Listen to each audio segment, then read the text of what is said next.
What is going on, everybody? We are live in the cut. Today we are at the Festive Fiesta Holiday Pop-Up. And we had a bunch of amazing creatives here. And we actually have our good friend Taipan, right? And I'll give you, we'll make sure we follow him on Instagram and all that later. But he happens to be a calligraphy artist from the Philippines. And he happens to be here at the pop-up, sharing his work, his art. This is actually one of his pieces. And we'll get into it, but if you can just tell a little bit about, yourself and what do you do? Yeah, so my art and advocacy is called Calligraphy Filipino. So basically, the two words calligraphy and Filipino. I love that. Because I use the pre-colonial writing of the Philippines. It's called Baybayin. And well, some people know it as alibata. That's actually an incorrect term, but that's not okay. It's a messy subject. It's deep right there. So Baybayin, alibata. I try to make it into fine art calligraphy. So it's a way that I want to show our people or the world that our ancestors were literate. We had civilizations way before the colonizers and invaders came. I got you. So, and you want to do that through obviously calligraphy and art. What made you decide to take it on and do it at this level? Because you could be interested in something more like a hobby, but this is something you take your time out and you're passionate about it. What made you want to take it to another level? Yeah, so I started out as a graphic designer. So my background really is graphic design, advertising. And I was lucky enough to get a job in Japan, and I was the only Filipino designer there. And so, because I was like a foreigner, outsider, they wanted me to understand their art and their design aesthetics, and they required me to take up Japanese calligraphy. Wow. So that's where I witnessed and experienced firsthand. Of course, all of us know that the Japanese, love and respect their culture so much that every little thing, like the way they sat, the way they, I'm referring to the calligraphy itself, so the way they sat, the way they prepared their items, the way they hold their brush, it's all like a ceremony, an art form. They treat it with so much respect. So that's what inspired me to do. Let's do this with our own culture, So yeah, so that's how I got started. That's awesome. That's awesome. So one of the questions we're asking a lot of the other artists here is, as a beginning artist that maybe you haven't released any work yet, that you're kind of nervous to share your work, or maybe you're conscious of the opinions of other people when you're releasing your work. How was that experience for you when you first started releasing your work and actually selling it?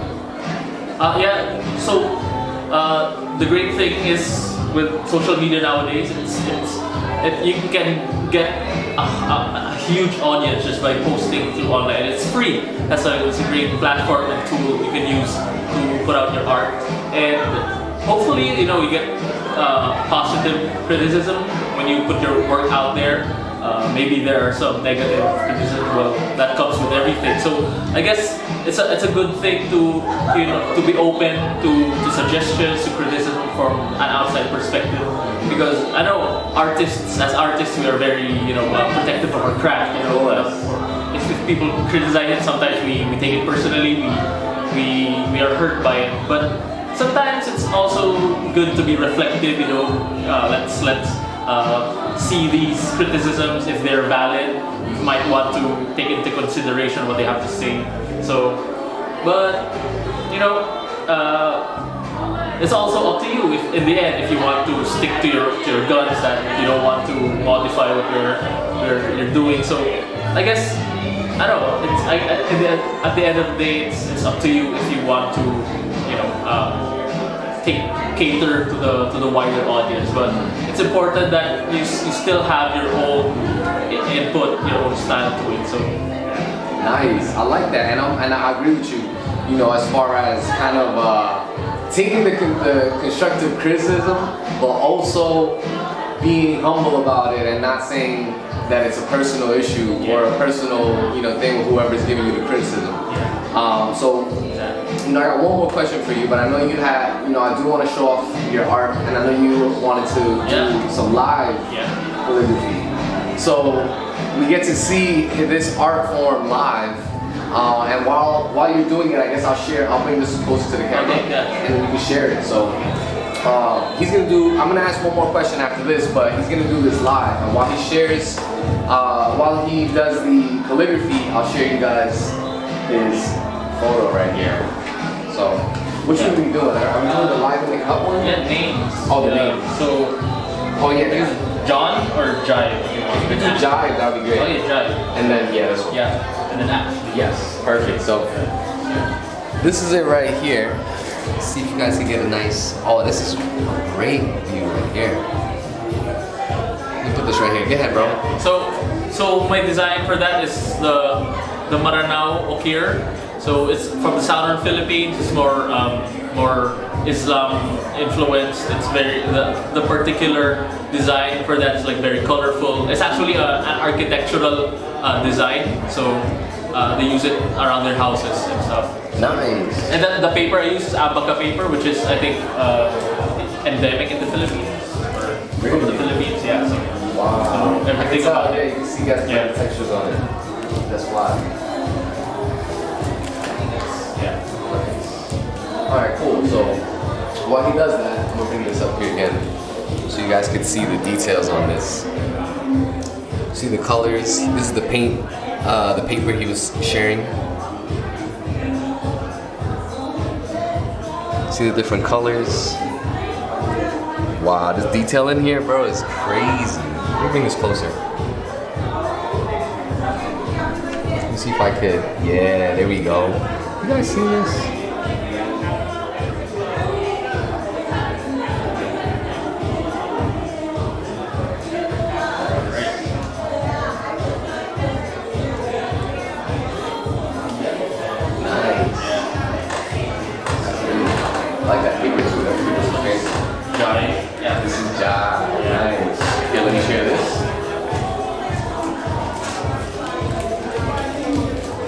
So for those of you guys wondering what this says, this is how you spell jive. Live with jive, baby. Let's go. Bro, thank you for this. How long do you think? How many hours have you put into this? I don't know, since 2016, I started in 2016. 2016. Yeah, 6 years. And so, one more time, what would you call this style of writing, and where is it originated from? So, I call it Calligraphy Filipino, but it's my self-developed style for my buying characters. So this one's actually, meaning that this is the originator right here. Yeah. This is the guy. Yeah. And this one also says, Pinoy. This one's Pinoy. Nice. That's super dope. Alright. Thank you for that, man. So, last question as we wrap this up. As artists, we have a responsibility creative-wise as far as growing ourselves, but there's always a business aspect to this, right? You have to eat. Yeah. So, for someone who's who's just starting, their journey as an artist, what is something that you can share on the business aspect of things for someone that's just getting started? Yeah. Okay, so I think a huge part of it starting out is you have to have like a solid brand. You have to stick to a style or something that you would be known for. Like as artists, it's hard to stand out like from the crowd because there are so many artists out there. For sure. So the competition is really tough. So one thing that you could do is to stand out is have a good brand. What I mean by brand, it's an entire identity. It's not really just about a logo or something. It's the whole package. You know, how you present yourself, how you do your art style, how you communicate to the world.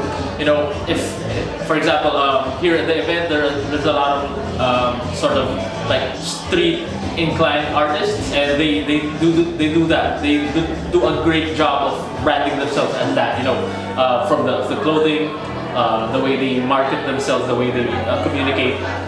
You know that they are from this genre of art. So from my end, you know, I want to be seen as more kind of cultural, educational. That's my sort of genre. So that's what I try to do. So my booth, you know, has like sometimes I try to communicate, you know, or educate. I have like a chart of by buying there, and you know, I do workshops on the side just to add to the art aspect of it, yeah, to the branding of it. That. You know, yeah. So yeah, it continues all around. You know, the way you post or social media. You know, if you want like you have your certain style of your photos or your colors if you have one. Something it's important. You know, that people remember your branding. That's very important. I think that's one thing. The next, I think. I guess know your market and know the competition. You know what's out there. If you're starting, maybe scout out what's out there. You know the price range of the artworks. Maybe start something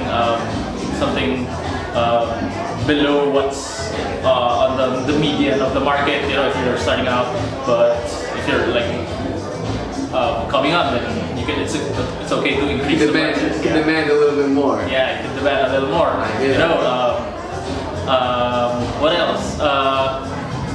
You know, it's a good thing, you know, to participate in these kinds of events. Also to network. Definitely network. Yeah, get to know more artists. Speaking of networking, right? So you guys are here because of art.